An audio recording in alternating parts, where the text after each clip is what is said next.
¿Qué tal? ¿Cómo están? Seguimos aquí en Infobae TV. Ya mismo vamos con la primera entrevista. Vamos a comunicarnos con Diego Corrales Jiménez. Es un consultor especializado en temas de seguridad en Colombia, un país tan fascinante, atractivo y a la vez problemático en materia de seguridad. Diego, Juan Micheli, ¿cómo le va? Buen día.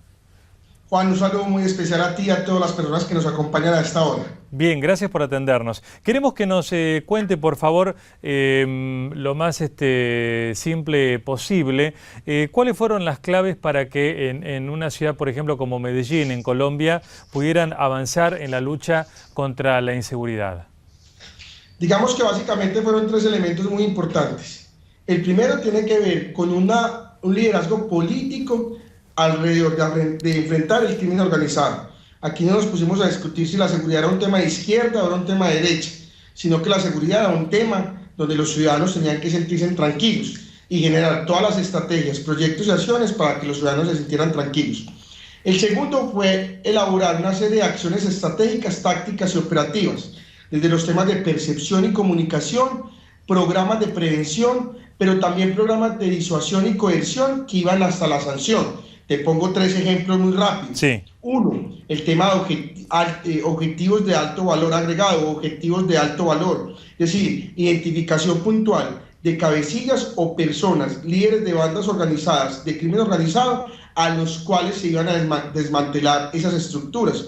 Pero también se hacían opciones de reinserción para jóvenes que estuvieran en riesgos, mediante los cuales pudiéramos darle y brindarle unas alternativas distintas para que se pudieran reinsertar. Y el tercer elemento, que era muy importante, era una serie de acciones como consejos de seguridad, no solamente en toda la ciudad, sino a nivel local. Y el tercer aspecto, muy importante, digamos, liderazgo político, acciones estratégicas, tácticas, operativas. Y el tercero, en el caso de Medellín, fue la renovación de contextos urbanos, es decir, tomar el espacio público y el urbanismo como un eje central en la política pública para empezar a recuperar espacios públicos. Diego, la urbanización de justamente villas de emergencia, ¿cómo se lleva adelante? ¿Cómo se hizo en Medellín? Se utilizaron diversas estrategias, pero te cuento tres rápidamente. Una alrededor del tema de la educación. Y el tema de la educación fueron los parques, bibliotecas, el tema de lo que hoy se llaman las UBAs, que son alrededor de colegios de alta calidad y de buena arquitectura para que los jóvenes se pudieran apropiar de esos espacios. Dos, se hicieron temas alrededor de la movilidad, entonces el tema de los metrocables, el tema de los transvías, el tema de los transportes, pero sobre todo la renovación de espacios urbanos alrededor de esas villas pobres, aquí las llamamos comunas en situación de pobreza. Y eso permitió una conexión distinta en el espacio público alrededor de los ciudadanos. La cultura, las acciones, digamos, de interlocución, entre otras, fueron muy importantes. Pero tres, también alrededor del deporte, la cultura y la recreación. Entonces, equipamientos deportivos, equipamientos urbanos, canchas deportivas, entre otras, que permitieron no solamente a los adultos y a los jóvenes, sino también a los niños integrarse de manera distinta, sin contar los programas sociales. Un programa social muy puntual, que los niños de 0 a 5 años, donde se forma el ser humano, pudiera tener una nutrición asegurada, una recreación, una educación y una lúdica especial.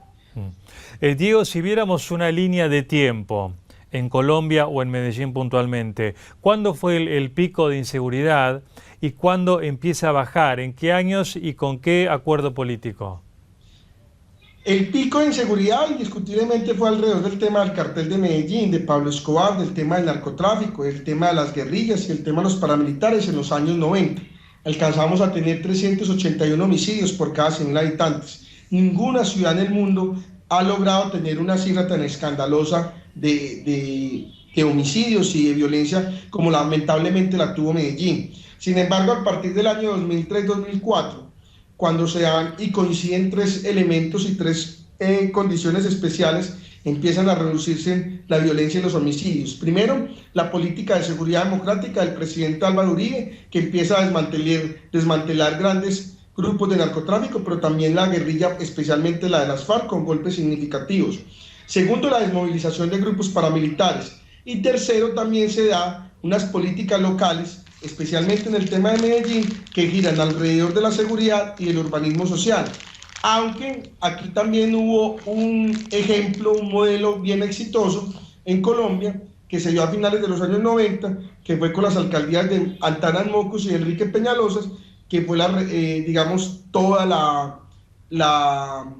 el cambio que tuvo Bogotá en temas de seguridad ciudadana alrededor de la cultura ciudadana.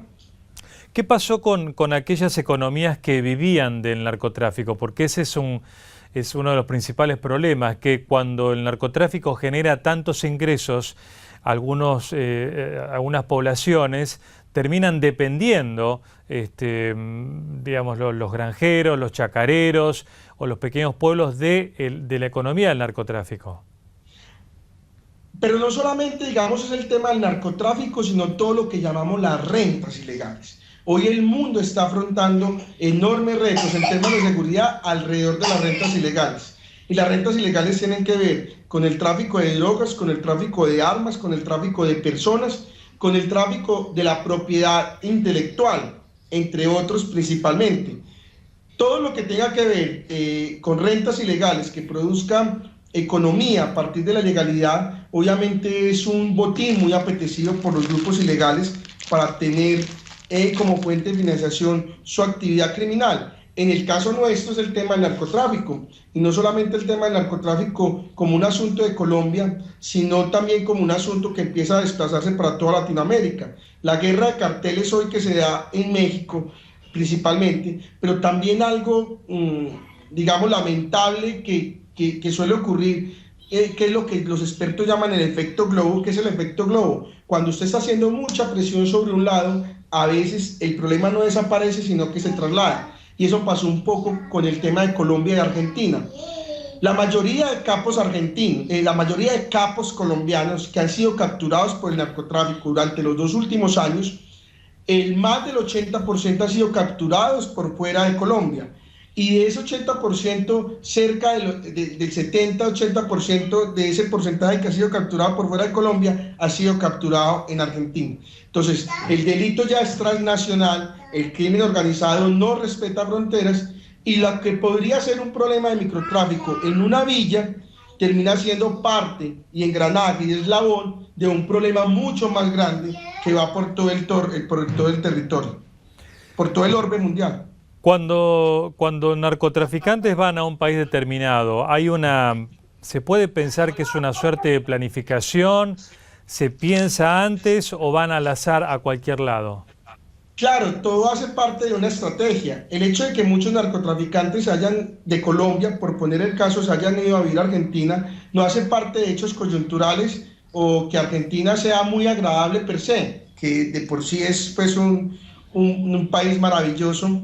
Las 5 o 6 oportunidades que he estado, sino que todo hace parte obviamente de una estrategia planificada, que hace parte de la logística que le permita a estos grupos para operar. Es decir, por poner solo un caso, el caso del narcotráfico. En el caso del narcotráfico se necesita un lugar donde se cultive la hoja de coca.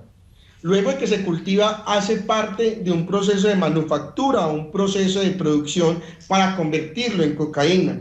Luego de estar en ese lugar donde se siembra, pero luego también donde se manufactura, donde se convierte en cocaína, pues tiene que trasladarse y tiene que transportarse, y luego de transportarse tiene que distribuirse. Países como Argentina, que afortunadamente no había tenido problemas grandes de crimen organizado, pero que ahora lamentablemente los empiezan a tener, empiezan a irse por 3 cosas. ¿Por qué se van los narcos para Argentina? Se van por 3 cosas. La primera, porque empieza a configurarse como una ruta importante para lo que es meter la droga hacia Europa a través de la ruta africana, de la ruta de África Media. Entonces por allí empiezan a establecerse, a salir la droga. Segundo, porque empieza a ser un país donde es fácil o podría ser fácil lavar activos, es decir, la droga que es ilegal, que parte de vender toda esta droga en países de Europa, de Asia, en Norteamérica, pues en Argentina podría legalizarse fácilmente a través de activos, a través de propiedad raíz, a través de inmobiliaria, a través de otros asuntos. Y tercero, porque los delincuentes a veces van un paso más allá de las autoridades en cualquier parte del país. Entonces a nosotros nos costó mucho poder tener una policía y poder tener un ejército organizado y profesionalizado en combatir el crimen organizado.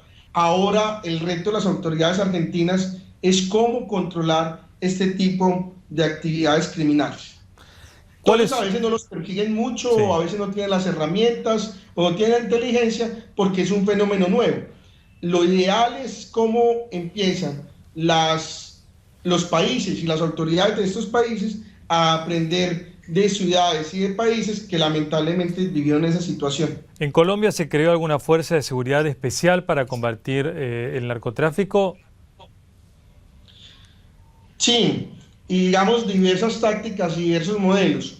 Una de las cosas más interesantes que tuvo Colombia, que empezó a darle un vuelco distinto a los temas de operaciones militares o operaciones contra el crimen organizado, fue que Colombia logró combinar la inteligencia la inteligencia británica, la tecnología israelí y la forma de operar conjuntamente de los gringos, de los estadounidenses.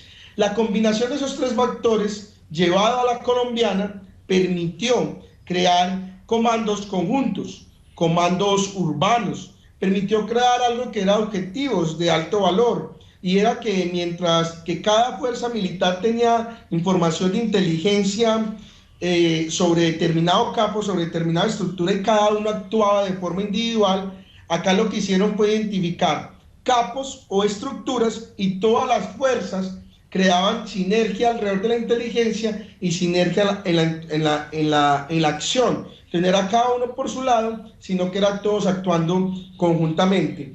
También se hacían operativos alrededor del control de la noche, pero no solamente salía la policía de tránsito a ejercer su labor, sino que salía policía de menores, policía que miraba licor de contrabando, autoridades que miraban el tema de estupefacientes, pero también acompañada de programas de prevención y programas de comunicación alrededor de la convivencia ciudadana. Es decir, una mezcla, Juan, de diversas acciones y de diversas estrategias que permitieron indiscutiblemente empezar a reducir la criminalidad.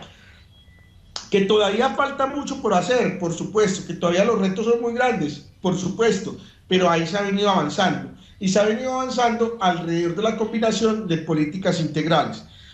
En percepción, en prevención, en disuasión, en coerción y en sanción. Muy bien, Diego, muchas gracias por toda esta información que lamentablemente empieza a ser útil acá en nuestro país, en donde ha aumentado el negocio del narcotráfico. Gracias por estos datos. Hasta la próxima. Juan, un saludo muy especial y hasta la próxima.